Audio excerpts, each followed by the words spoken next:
Vamos a orar. Padre, te damos gracias en esta mañana por tu amor, tu fidelidad, por tu palabra. Gracias, Padre, porque tú eres bueno, tú eres fiel, Señor. Tú permaneces fiel, tu palabra es fiel, Señor, en cumplirse en cada uno de nosotros, Señor. Padre, gracias por tu Espíritu Santo, gracias por tu Hijo, por quien podemos tener relación contigo, ser reconciliados contigo. Señor, en esta mañana rendimos, Señor, nuestros pensamientos, nuestro corazón. Queremos traer cautivo todo pensamiento, Señor, a tu obediencia y que esté sujeto a tu voluntad, Señor, a lo que tú quieres que estemos nosotros conectados, Señor, enfocados respecto a tu voluntad, a tu palabra, Señor. Así que aquieta, por favor, nuestra alma, nuestros pensamientos, nuestro corazón, y que tu Espíritu Santo sea quien crezca, Señor, quien aumente en nosotros, quien nos llene con su llenura, que haga rebosar la llenura de tu Espíritu en nosotros, Señor, en esta mañana.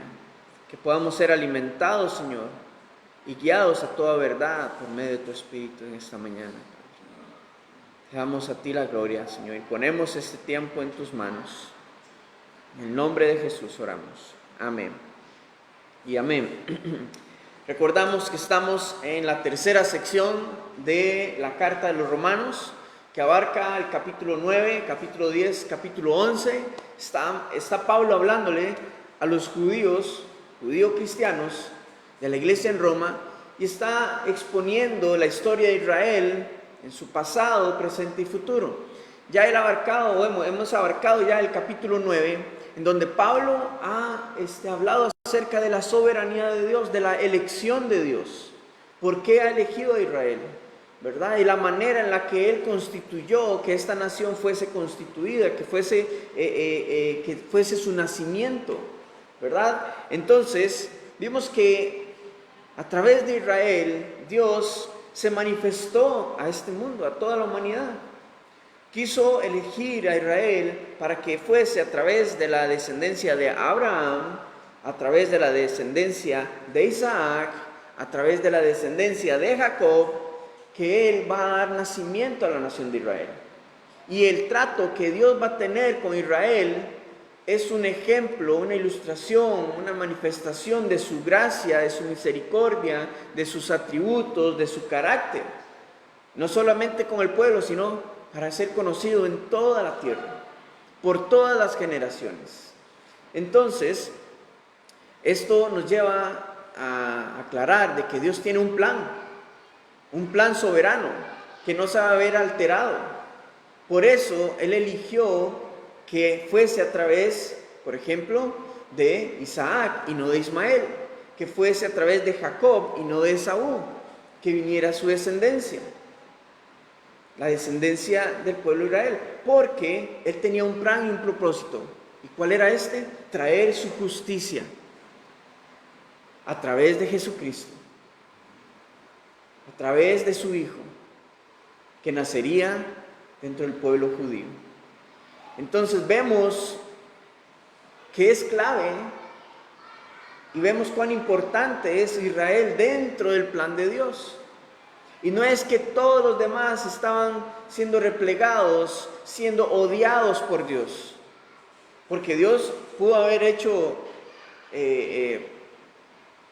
enviado fuego del cielo, pudo haber eliminado el resto de la tierra y quedarse solamente con Israel, pero ese no era su plan. No es su propósito.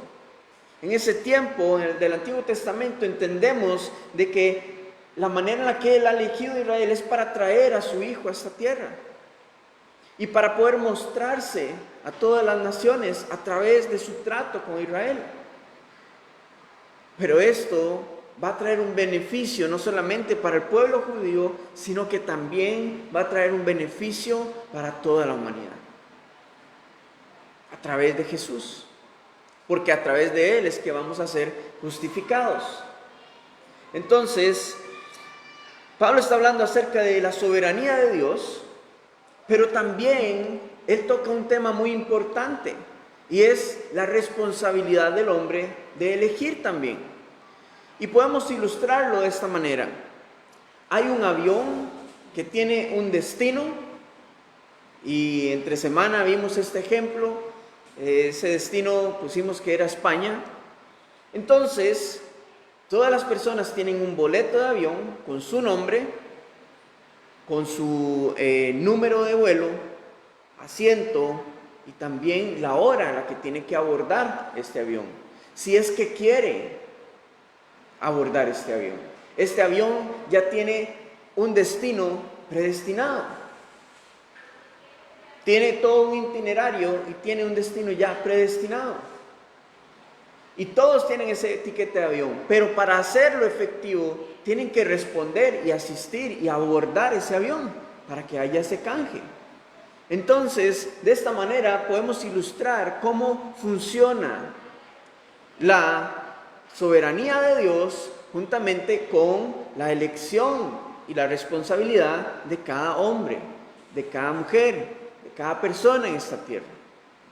Entonces, Dios tiene un plan que ya sabemos a dónde va a acabar o cuál es el destino. Es la gloria eterna en su presencia, su salvación, pero ahora nos toca a nosotros elegir si quieres formar parte o quieres entrar dentro del plan de Dios, si quieres aceptar ese plan de Dios o no. Entonces, ¿cómo funciona y hasta qué punto un lado o el otro? No lo sabemos, no lo entendemos, no lo comprendemos, pero la palabra de Dios nos enseña que hay un balance y que ambas son bíblicas, son ciertas y trabajan juntas de la mano. No podemos verlas por separado, necesitamos verlas como la palabra de Dios nos lo ilustra, de una manera conjunta. Ambos principios necesitan ir juntos.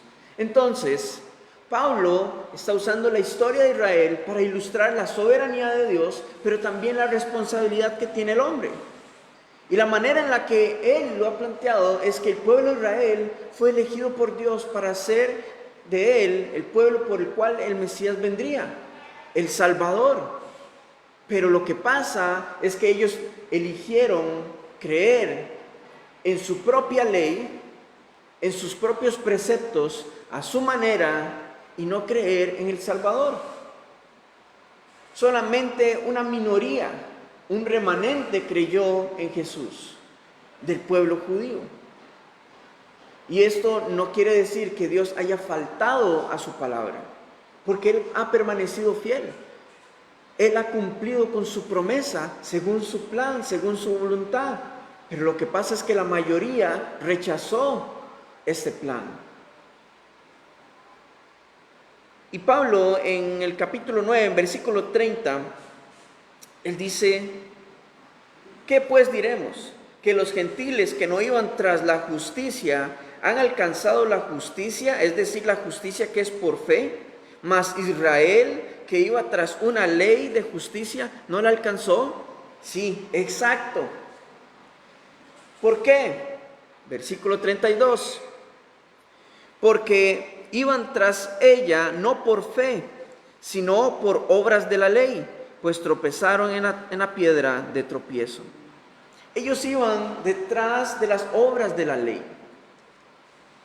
Querían imponer su propia manera de creer, de llevar los mandamientos, e incluso a los mandatos que Dios les había dado en el Antiguo Testamento. Los maestros de la ley, los hombres, comenzaron a añadirle más y más, hasta más de 500, de los cuales, si usted quería obtener gracia y favor de Dios, tenía que cumplirlos todos, y si fallaba en alguno, tenía que pagar una penitencia. Esa era la manera en la que ellos querían obtener en sus propios méritos la salvación. Pero los gentiles que no tenían esta ley, cuando se les anunció el evangelio de salvación por gracia a través de la fe, ellos lo recibieron y lo obtuvieron, porque eligieron creer y poner su fe en Jesús, en el Mesías judío. Entonces Pablo les está explicando esto, que a pesar de que su condición actual es responsabilidad de ellos mismos, por haber querido elegir continuar bajo sus obras, bajo su ley, bajo la ley de Moisés, y buscando autojustificarse a través de sus obras, Dios va a cumplir sus promesas con el pueblo. Sí, las va a cumplir. Pero ellos, en su condición actual, es consecuencia de su propia elección. Porque Dios tiene un plan y es traer salvación. Pero ¿qué es lo que pasa? Que continúan esperando al Mesías que ya vino. Entonces, en esta misma línea, Pablo, en capítulo 10, continúa diciendo, versículo 1, hermanos, ciertamente el anhelo de mi corazón y mi oración a Dios por Israel es para salvación. Pablo no es que está criticando solamente, no está atacando, él está enseñando, explicando, fundamentando acerca del por qué la salvación es por fe. Y este es el anhelo de su corazón, de que Israel vuelva su corazón a Dios, vuelva su corazón a Jesucristo. Versículo 2, porque yo les doy testimonio de que tienen celo de Dios, pero no conforme a ciencia, porque ignorando la justicia de Dios y procurando establecer la suya propia, no se han sujetado a la justicia de Dios. Porque el fin de la ley es Cristo, para justicia a todo aquel que cree. Entonces, Pablo mismo está dando testimonio. ¿Por qué? Porque él estuvo ahí, en esa ignorancia, buscando la salvación, la gracia y el favor de Dios por medio de las obras. Por eso él da testimonio de que hay un celo por Dios en el pueblo judío. Y sí lo hay. Por buscar ser devotos con Dios, servirle a Dios, entregar sus vidas a Él. Pero lo que pasa es que todo esto lo hacen no conforme a ciencia. O sea, esta palabra ciencia a lo que se refiere es conocimiento. Entonces, todo esto lo están haciendo, pero no conforme al conocimiento. ¿De qué? De la justicia de Dios. De que es por fe. Se basan solamente a través de las obras. Quieren buscar ganar méritos para ser merecedores o sentirse merecedores de la salvación. Sentirse merecedores de la gloria de Dios. Pero no solamente por sus obras, sino también por su descendencia. Porque ya está garantizado, yo desciendo de Abraham, de Isaac y de Jacob. Yo soy pueblo de Dios. Dios ha sido fiel con nuestro pueblo y nos ha prometido salvación. Pero lo que pasa es que la salvación es por fe, no por las obras. Malinterpretaron la ley. Y a eso mismo vino Jesús, para explicarla, para enseñarla, para decodificarla, para que todos pudieran comprender de que era por fe y no por obras. Pero ellos, que dice acá, ignorando la justicia de Dios, procurando establecer la suya propia, en versículo 3, no se han sujetado a la justicia de Dios. La justicia de Dios que está hablando acá es la de la misericordia de Dios, no de la justicia de su ira.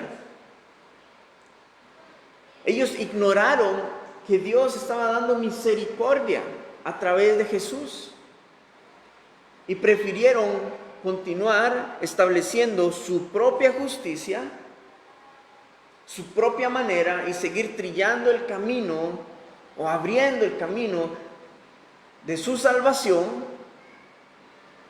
e ignoraron tomar la decisión de que fuese por fe a través de Jesús, porque ellos no concebían de que fuese así tan sencillo y tan simple, de que solamente poniendo la fe en Jesús ya iban a tener salvación.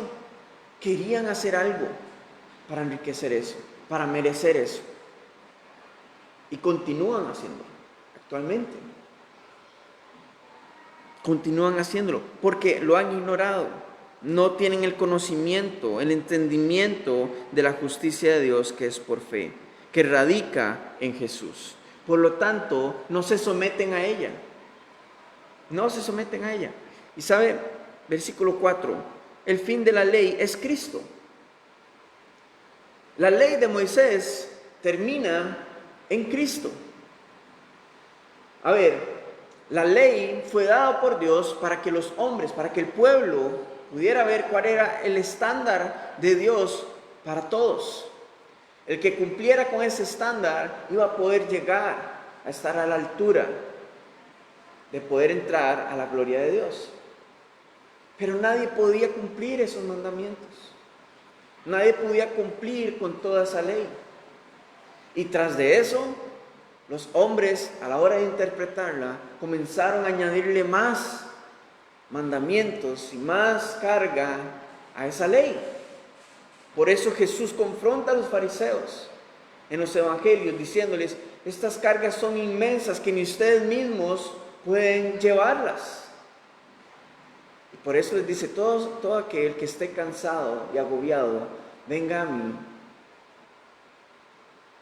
y lleve mi carga y lleve mi yugo, yo les daré descanso. Porque mi yugo es fácil, ligera es mi carga. ¿Por qué? Porque solo se trata acerca de la fe, de una convicción en su corazón, no de las obras, no de esforzarse por tratar de ganar algo de parte de Dios. Pero ellos, el pueblo de Israel, fue duro de corazón y eligieron ellos mismos, que aunque este era el plan de Dios, eligieron elegir su propio plan.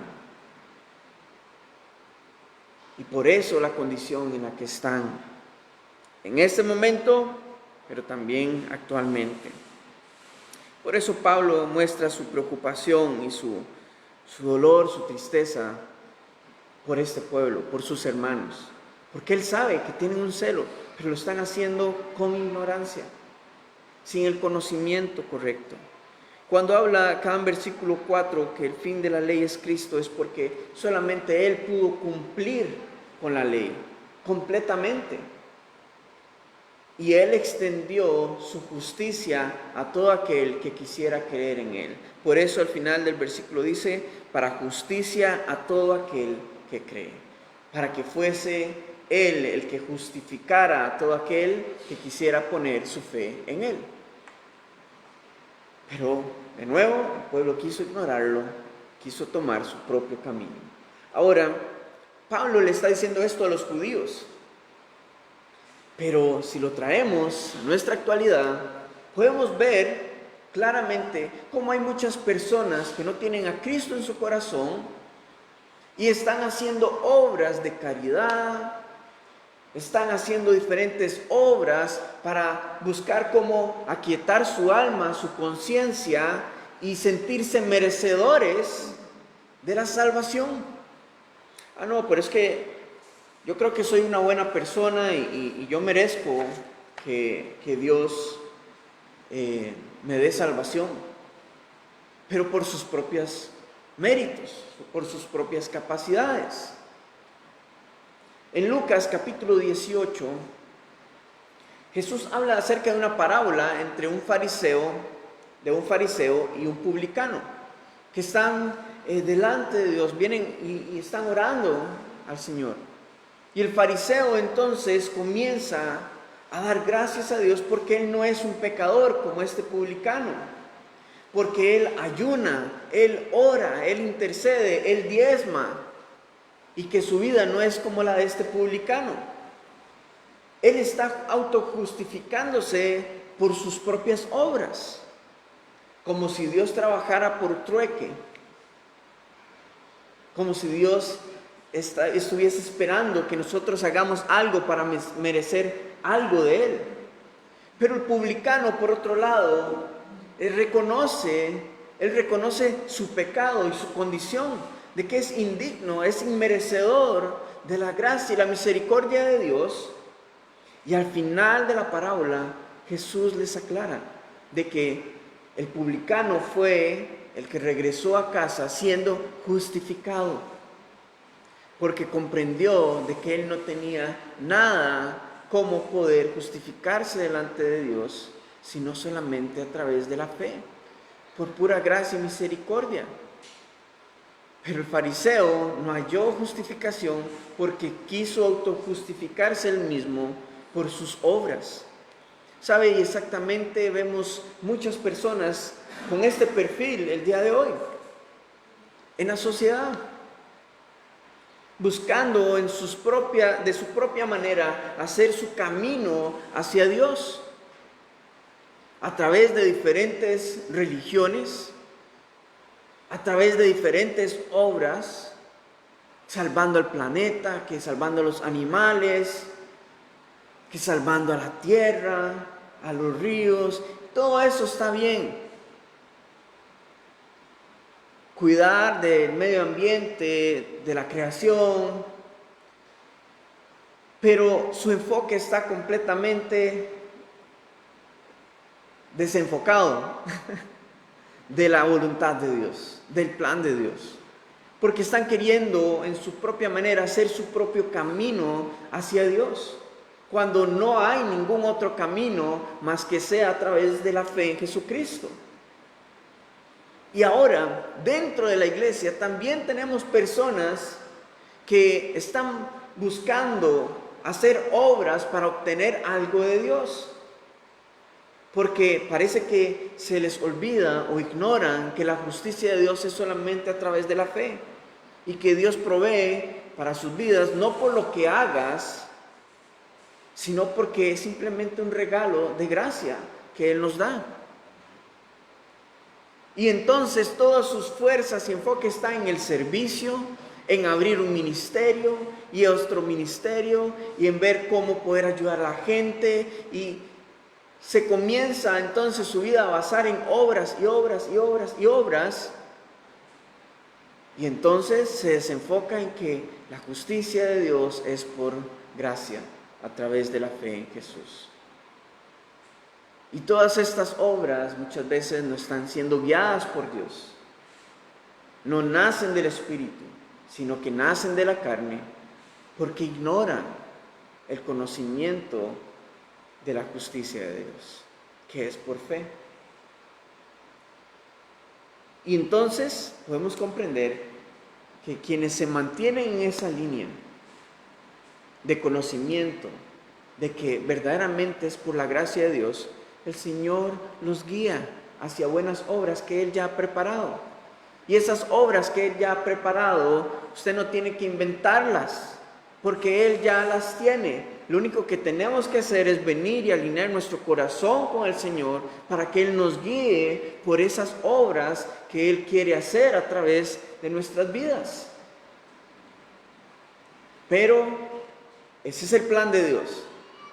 Tú eliges si quieres tomar tu propio plan o tomar el plan de Él. No solamente para salvación, sino también para su servicio, para su alabanza y adoración. Entonces, vemos esa tensión entre el plan soberano de Dios y la elección que tenemos, la responsabilidad que el hombre tiene de elegir o no el plan del Señor para sus vidas. Eso es el punto de Pablo en este capítulo. Ahora, a partir del versículo 5, Pablo comienza a hacer un balance entre la justicia que es por la ley y la justicia que es por la fe. Dice así: porque de la justicia que es por la ley, Moisés escribe así: el hombre que haga estas cosas vivirá por ellas. Pero la justicia que es por la fe dice así: no digas en tu corazón, ¿quién subirá al cielo? Esto es para traer abajo a Cristo. O ¿quién descenderá al abismo? Esto es para hacer subir a Cristo de entre los muertos. Mas, ¿qué dice? Cerca de ti está la palabra, en tu boca y en tu corazón. Pues bien, vamos a desmenuzar un poco estos versículos. Versículo 5. La justicia que es por la ley, Moisés escribe así: el hombre que haga estas cosas vivirá por ellas. Está refiriéndose a lo que dice Levítico capítulo 18, en donde Moisés está escribiendo acerca de los mandatos de Dios. Y el mandato es que si verdaderamente quieres tener vida eterna, salvación, tienes que vivir por esta ley, por estos mandamientos, y cumplirlos completamente, no solamente uno, no solamente un día en tu vida, sino que todos los días de tu vida, sin error. Y esto es en lo que se basaba entonces el pueblo judío para vivir. Que tenían que ver cómo cumplir cada uno de estos mandamientos y vivir por ellos, vivir para ellos, servirles a ellos. Entonces todo su esfuerzo estaba en buscar cómo no pecar, pero físicamente, en las obras. No se daban cuenta que también se contaba lo que había en el interior. Ahora, en versículo 6 y 7, que dice acerca de la justicia que es por la fe, a lo que Pablo se está refiriendo es que no hay nada que podamos hacer para obtener a Jesús. Ni subir, ni ver cómo lo traemos del cielo, o cómo ver que ascienda desde los abismos.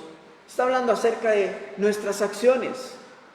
No hay nada que nosotros podamos hacer para traer a Jesús, ni para obtener nada de Él.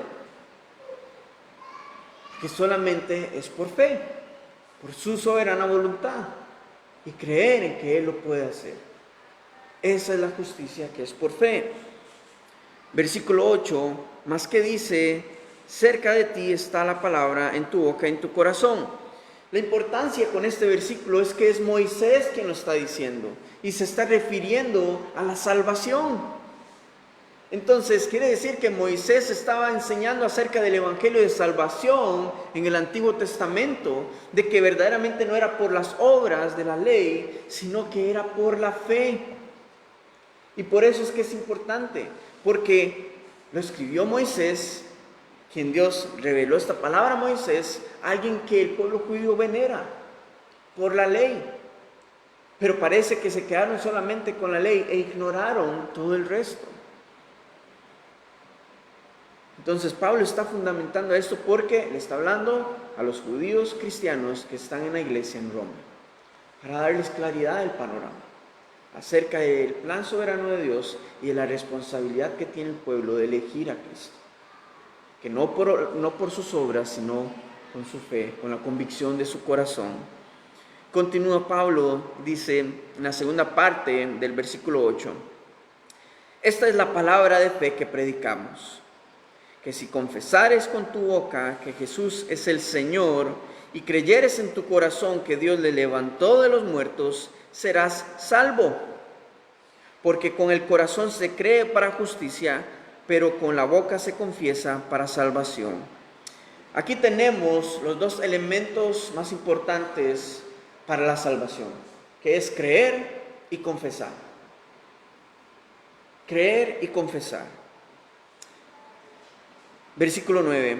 Si confesares con tu boca que Jesús es el Señor, creyeres en tu corazón que Dios le levantó de los muertos, serás salvo.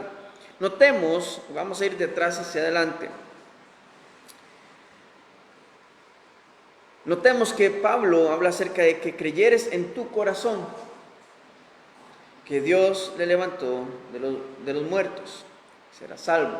Porque la convicción, la fe, no viene aquí intelectualmente. La fe entra aquí en nuestro corazón. Y lo que tenemos que creer en nuestro corazón es que Jesús verdaderamente es el Hijo de Dios. Por eso Pablo menciona acerca de creer en tu corazón que Dios le levantó de los muertos. Porque si Jesús no hubiese sido resucitado entre los muertos, entonces no había garantía alguna de que verdaderamente fuese el Hijo de Dios. Y que verdaderamente tus pecados serán perdonados a través de su sacrificio, a través de su sangre. Pero al haber resucitado, este fue el sello que garantizaba que verdaderamente era el Hijo de Dios. Bueno, que es el Hijo de Dios. Entonces, tenemos que creer con la convicción en nuestro corazón de que Él verdaderamente dijo ser quien Él decía ser. En nuestro corazón, creer con fe. Y dice: confesares con tu boca que Jesús es el Señor. A la hora de creer necesitamos confesar de que estamos de acuerdo con lo que Dios dice acerca de quién es Jesús y con lo que Jesús dice acerca de Él, quién es Él. Creemos y lo confesamos. Yo estoy de acuerdo. Básicamente esa es la acción. creo completamente, hay una convicción en mi corazón de que Jesús es quien dice ser, y confieso con mi boca de que verdaderamente estoy de acuerdo en lo que dice la palabra de Dios acerca de quién es Él. Estoy de acuerdo con Dios, de que Jesús fue 100% hombre y que es 100% Dios, y que ha sido resucitado entre los muertos y hoy está a la diestra del Padre, reinando juntamente con Él. Entonces, esta es la dinámica de salvación. Versículo 10, porque con el corazón se cree para justicia, ¿ven?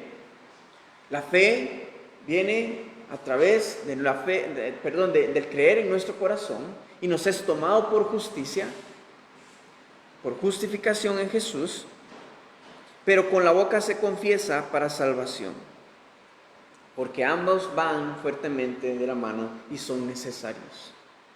Creer y confesar. Y es interesante porque este término de confesar se utiliza mucho dentro de un tribunal.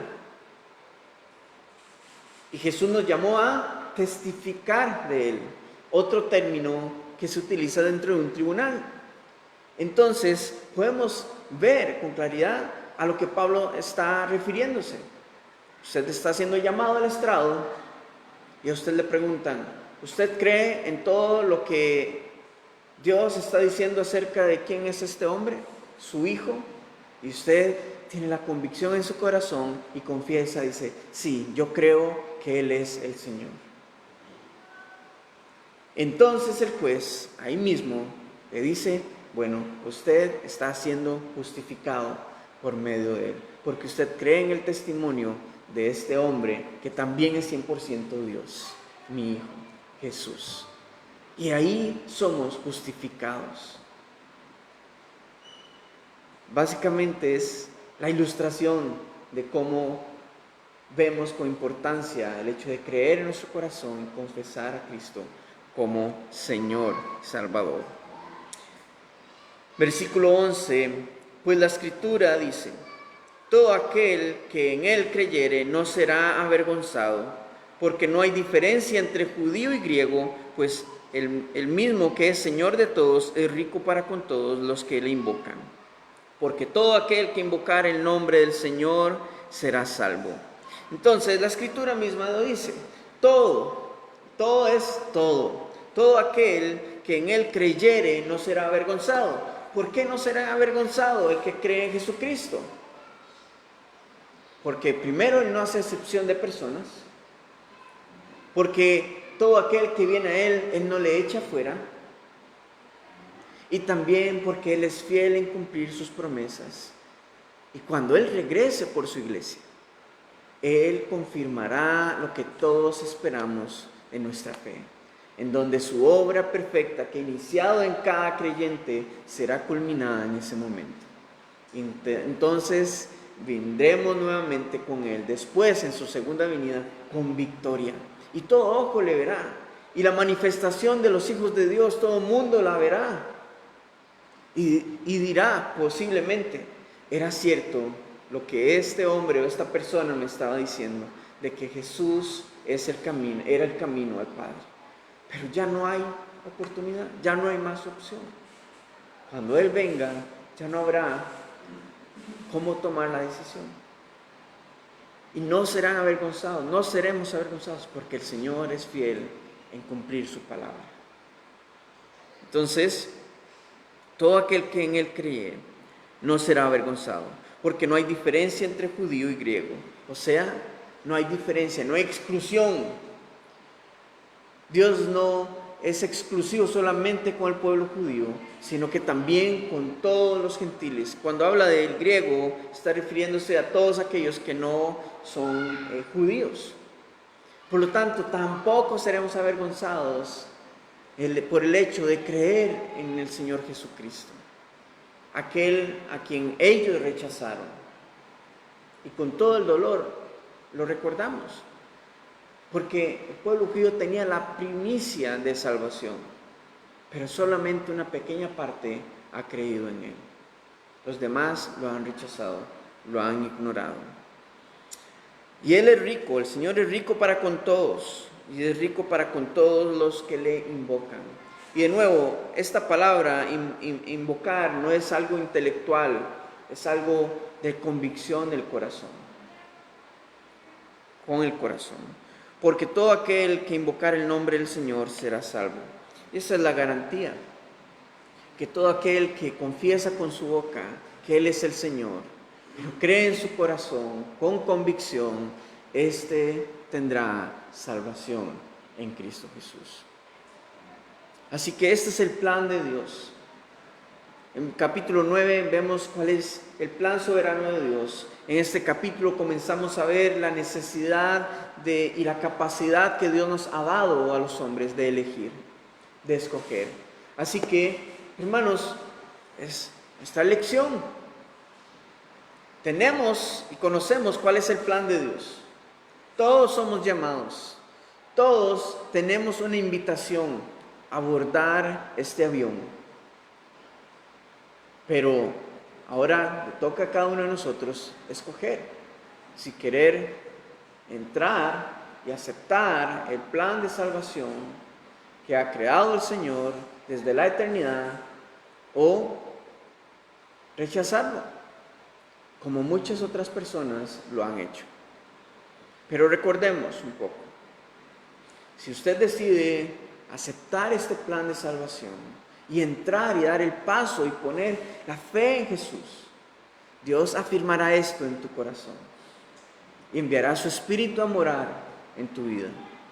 Pero aquel que se resiste una y otra vez a aceptar a Cristo en su vida y a reconocerlo como el único camino al Padre, van a ocurrir, o corre el peligro de que ocurran una de dos opciones.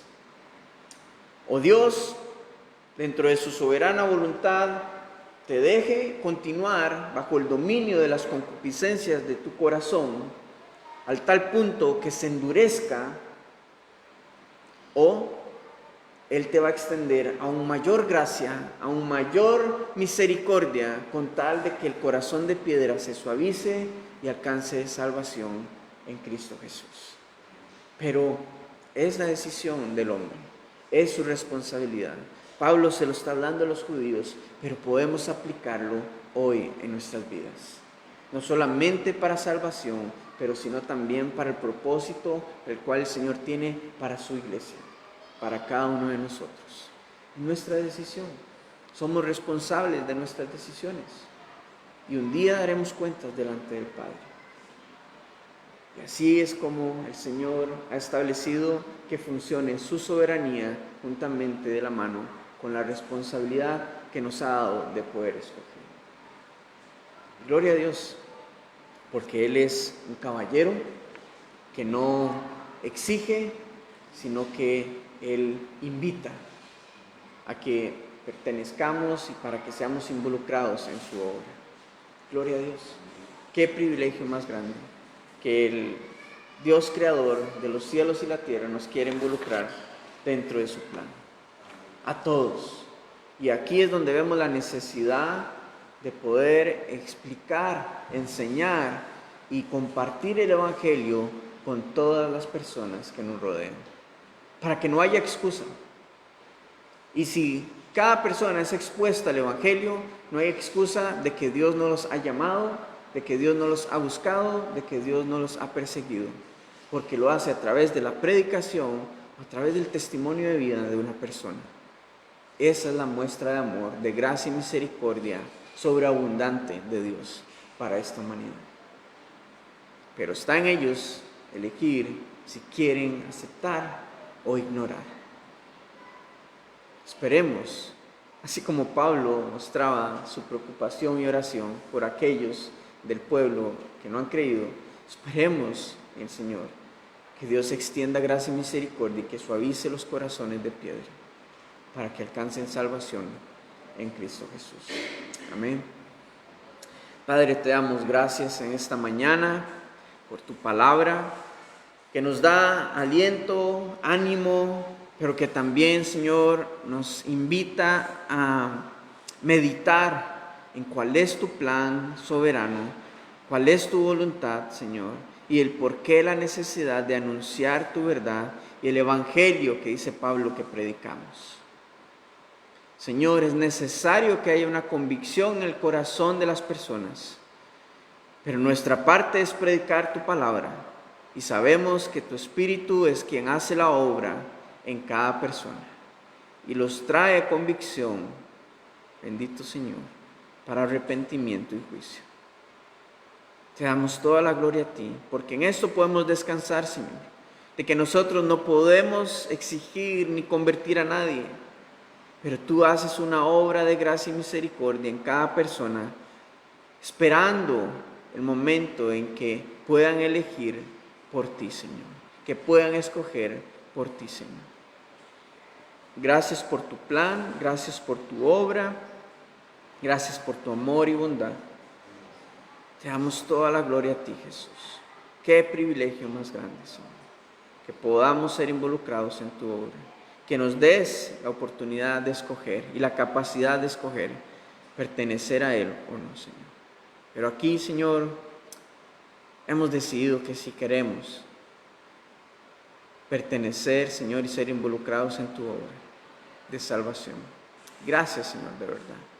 Te damos toda la gloria a ti y oramos por todos aquellos, Señor, por esta ciudad que aún no te conocen, para que todos aquellos, Señor, que te ignoran, que se resisten a ti, puedan volver su corazón, Señor, y hallar gracia y misericordia y salvación en tu nombre, Señor.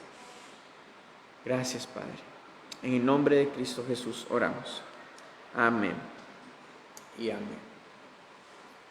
Gracias, Señor.